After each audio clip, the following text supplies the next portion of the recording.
The sun was barely up as Agnes and Sarah made their way down the dusty road that led to their fashion shop.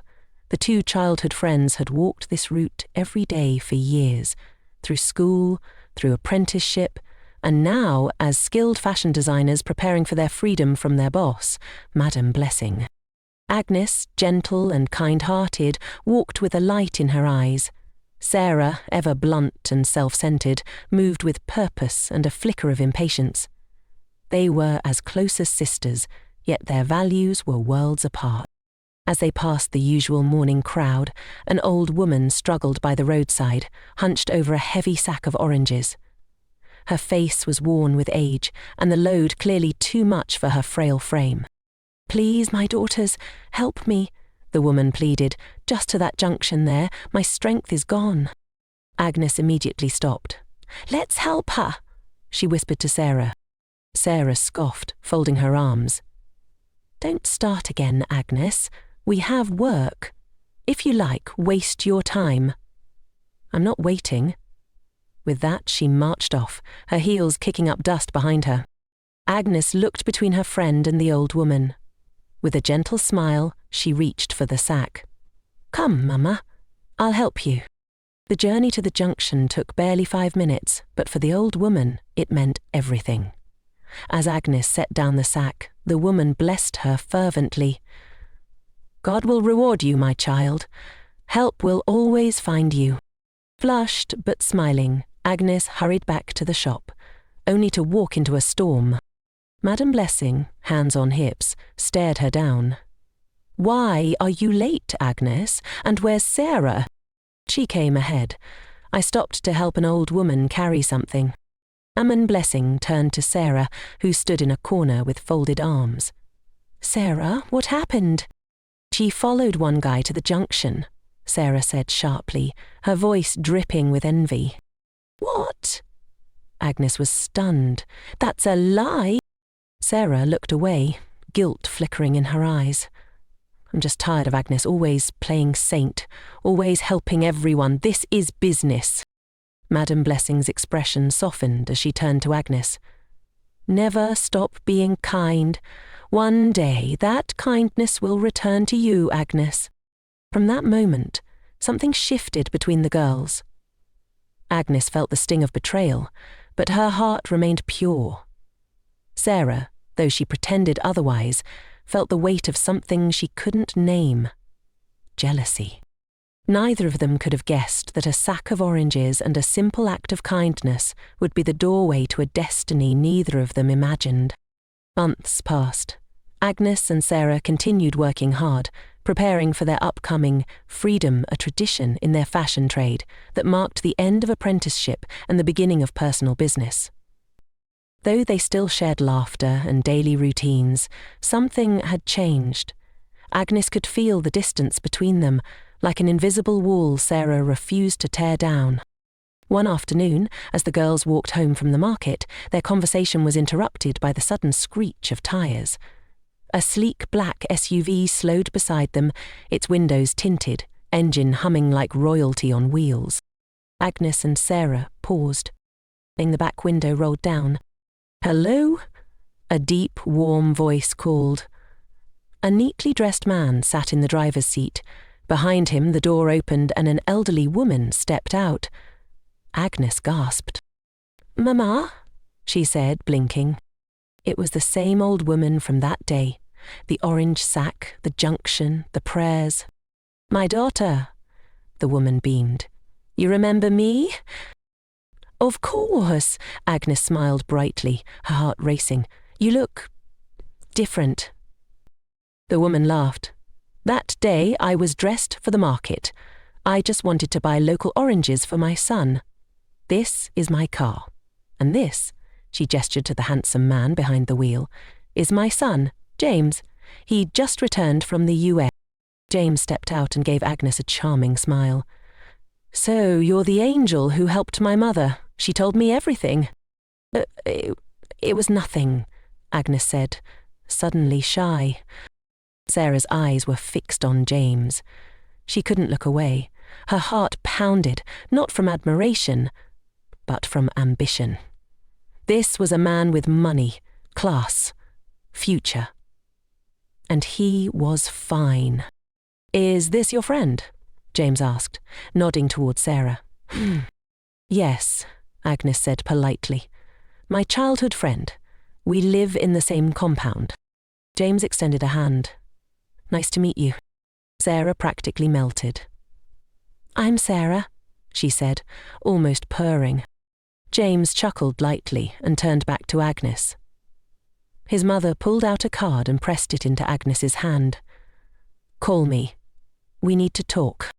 Before they could say more, the woman and her son got back into the SUV and drove off, leaving behind a cloud of dust and a storm of emotions. Sarah turned to Agnes, eyes glinting. "I like that, James. He's perfect. And since you have his mum's number, that means I can reach him too." Agnes raised a brow. "Sarah, we're trying to gather money for our freedom. Focus." "I am focused. Focused on my future husband," Sarah muttered, half joking, half serious. But in the SUV, James was talking. "That girl. Sarah," he said. "She's beautiful." His mother frowned. "She's the same one who mocked me when I begged for help. I asked her first, she said no. Agnes came after. She's the one with the good heart." James paused. "Really?" "Yes, and I'm telling you now, my son. Don't be fooled by beauty. Marry character." James nodded slowly. "I'll wait for Agnes's call." Destiny had started to unfold, and one heart was about to burn with envy. That evening, Agnes couldn't stop thinking about the encounter. The old woman's transformation, the luxury car, and especially James. The way he looked at her with such calm admiration. She hesitated as she held the card in her hand. Should she call? Finally, she gathered courage and dialed the number. "Hello?" Came the warm voice of the old woman. "Good evening, Ma. It's Agnes, the girl who helped you that day." A delighted laugh echoed through the phone. "Oh, my dear, I was waiting for your call. My son James would like to send you something small to support your fashion journey, and he wants to speak with you." Agnes hesitated. "Okay, Ma. Thank you." Later that night, James called. His voice was soft and respectful. "Hi, Agnes. I just wanted to say thank you again. I'd love to take you out for lunch tomorrow if you're free." Agnes smiled, though her heart raced. "I'll think about it." The next morning she told Sarah while they swept the shop floor. Sarah froze. "He called you?" "Yes," Agnes said cautiously. "He said he wants to take me out today." Sarah's eyes twitched, though her lips stretched into a fake smile. "Wow, that's great. James is cool. He's all yours. Try your luck." Agnes could sense the bitterness under the words, but she smiled and nodded, saying nothing more. That evening, James arrived in another luxury car. Agnes stepped out of the house wearing a simple but elegant dress she'd sewn herself, peach fabric with delicate silver embroidery. Her natural beauty glowed under the setting sun. From her window, Sarah watched silently. As Agnes walked to the car, James opened the door for her like a gentleman. She got in and they drove off. Tears welled up in Sarah's eyes. She clenched her fists. "It should have been me," she whispered. At the restaurant, Agnes felt like a princess. The place was classy, glass chandeliers, soft jazz playing in the background. James listened attentively as Agnes spoke about her dreams of owning a fashion studio. "I am?" "You'll have it, Agnes," James said confidently. "I believe in your future. In fact, I have a big plan for you." By the time Agnes returned home, her heart was light. She rushed to Sarah's room, eager to share. "Sarah," she called. "The dinner was amazing. He's really nice. He said he has a big plan for me." Sarah forced another smile. "Wow, that's so nice." But inside, her heart was a storm. A few minutes later, she casually asked, "Let me borrow your phone for a moment?" "Sure," Agnes said, handing it over without suspicion. Sarah walked to the toilet with the phone, copied James's number quietly, then returned it. That night, Sarah waited until Agnes was asleep. Then she called James. "You don't know who you're falling for," she said coldly. "Agnes is a prostitute. Almost every man in this area has slept with her." James froze on the other end. "What?" "I'm her friend, just telling you the truth," Sarah added, before ending the call. Sarah sat back in darkness, heart racing.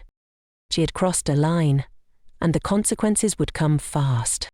The next morning, Agnes hummed as she prepared breakfast. Her heart was full. James had promised to visit later that day. Maybe, just maybe, this was the beginning of something beautiful. Her phone rang. It was James. "Good morning," she greeted, her voice cheerful. But James's tone was heavy. "Agnes, can we talk? I need to ask you something important." "Levin." She paused. "Of course, what's wrong?" He sighed. "Last night, I got a call. Someone said, 'You're not who you appear to be, that you've been with many men, that you're a prostitute.'" Agnes dropped the spoon in her hand. "What?" they said. "Almost every man in your area has slept with you." Tears welled up in Agnes's eyes. "That's a lie. James, I swear, I've never been with anyone. I'm a virgin." Silence. Then James spoke, his voice trembling with disbelief. "You're a Yes," Agnes whispered. "Why would anyone say that about me?" James sat on his couch, stunned. "Do you have any idea who might have called?" Agnes thought for a moment. Then it hit her. Her chest tightened. "James, did the person say she was my friend?" "Yeah." She closed her eyes in pain. "It was Sarah." "What?" "Yes.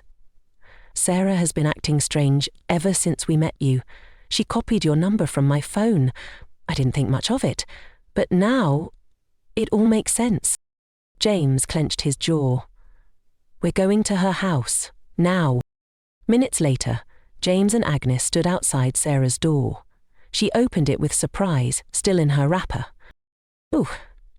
"Agnes, James, what's going on?" James stepped forward. "Did you call me last night and lie about Agnes?" Sarah's eyes darted. "Me? No, why would—" "You told me she was a prostitute, that every man in your street had slept with her." Sarah's lips trembled. I was angry. I'm sorry." Agnes's eyes burned with tears. "Why, Sarah? Why would you do that to me?" Sarah looked away, ashamed. "Because I liked him too. And you always get everything. People like you, praise you, and now this. I just wanted something for myself." James turned to Agnes. "You are right, she's not a friend." Agnes stood quietly, heartbroken. Not by James, but by Sarah. The girl who grew up beside her, shared food, laughter, dreams, now turned into someone she barely recognized. Later that week, James came with his mother to visit Agnes's parents. Formal introductions were made and wedding plans set in motion. The ceremony was elegant.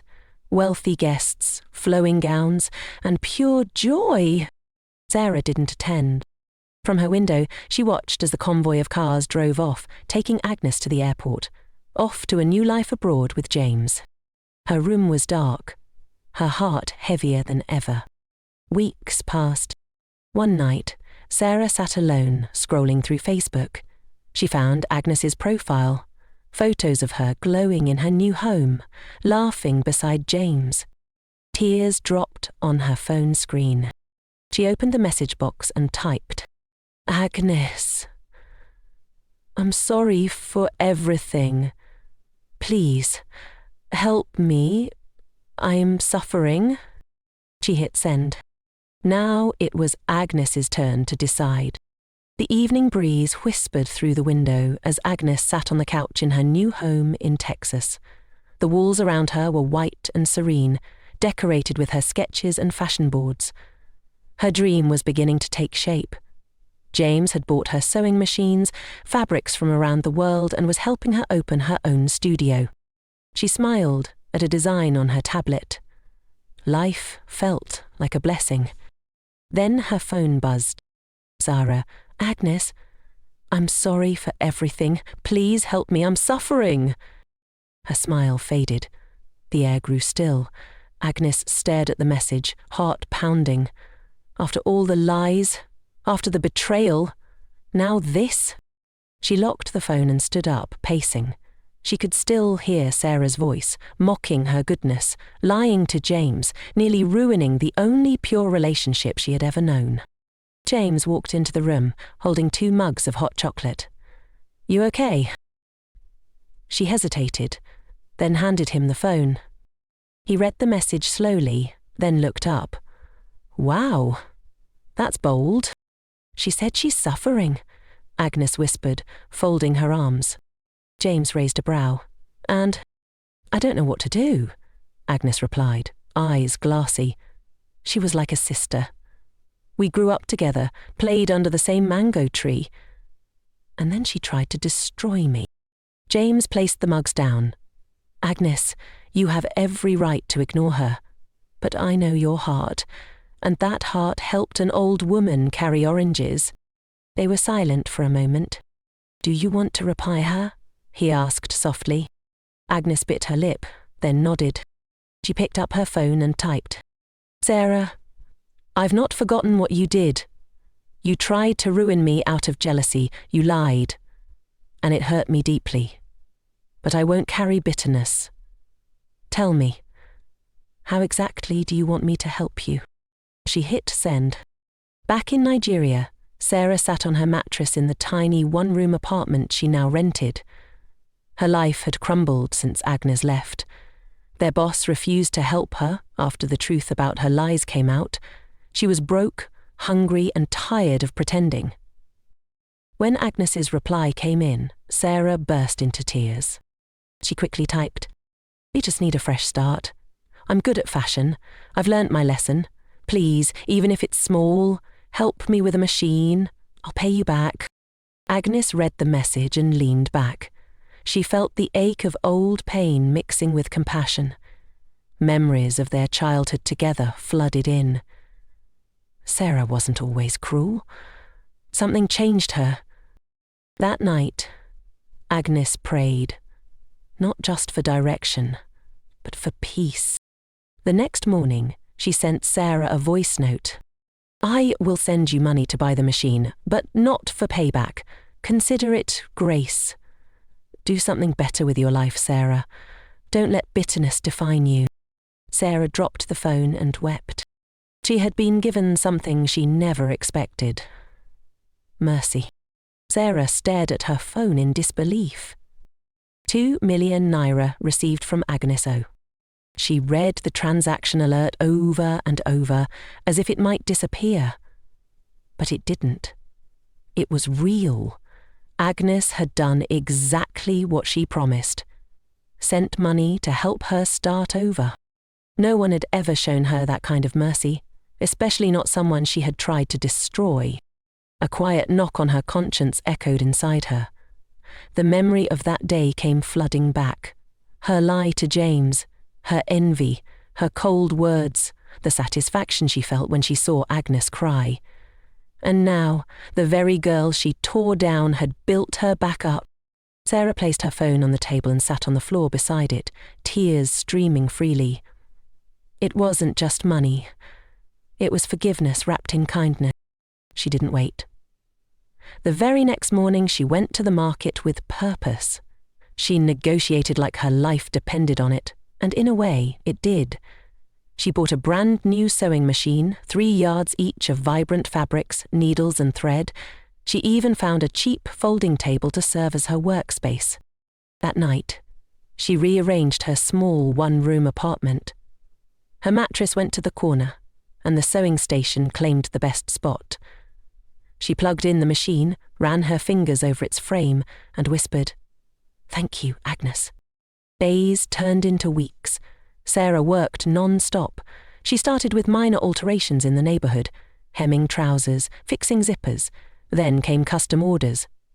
Her creativity, once buried under pride and jealousy, started to bloom again. And this time, something had changed. She no longer sewed with a heart full of competition. She sewed with humility. One day, she posted on Facebook, "Sometimes, the person you envy is the one God sent to bless you. Agnes, you gave me a second chance. I'll make you proud." The post spread like wildfire. Comments poured in, some praising Agnes, others applauding Sarah's transformation. Meanwhile, in Texas, Agnes saw the post and felt her heart swell. She didn't comment. She didn't even like it. She just smiled quietly and whispered, "God, thank you." James walked in with 2 cups of coffee. "Something good?" Agnes nodded. "Sarah's changing. She's really trying." He leaned over and kissed her forehead. "That's your spirit working through her." Agnes opened her laptop and continued working on her upcoming fashion collection, her first big show in the US. And as she sewed, she thought of how one small act, helping an old woman with a sack of oranges, had led to a life she never imagined. Back in Nigeria, Sarah finished a stunning dress for a client's birthday. As she tied the final stitch, she whispered, "This is not just thread and fabric, this is grace." The 2 girls were no longer walking the same path. But for the first time in a long time, they were both walking in the right direction. The next day, Sarah messaged her again, not asking for anything, but saying thank you, again and again. And this time, her words were not laced with bitterness or hidden motives. "I'm doing better now," she wrote. "I've paid the shop rent for 6 months. I get steady customers, and guess what? I started training 2 younger girls in the area. I want to give them what Madam Blessing gave us. I want to do better, Agnes." At 11, Agnes replied, with a smile emoji and a simple line, "You already are." Months later, Agnes returned to Nigeria for a major fashion exhibition. She was one of the international guests of honor, and her collection was the highlight of the show. As she stepped onto the stage to deliver her closing remarks, she spotted a familiar figure standing quietly in the back, dressed in elegant, beautiful fashion gown. When the event ended, Sarah approached slowly. For a second, the 2 women just looked at each other. Then, without a word, Sarah opened her arms, then stepped into the hug. "Light, healing, real. I'm proud of you," Agnes whispered. "You gave me a reason to be proud," Sarah replied. They pulled apart, smiling. 2 girls from the same street, the same dust, the same dreams. One chose kindness, the other learned it. And in the end, it wasn't who won James, or who went abroad, or who had more clients. It was about redemption, forgiveness, and the courage to begin again. If you were in Agnes's position, after all the lies and betrayal, would you forgive Sarah and help her, or ignore her message and move on? Drop your answer in the comments. We want to hear your thoughts. Thank you for watching. Please like, share, and subscribe.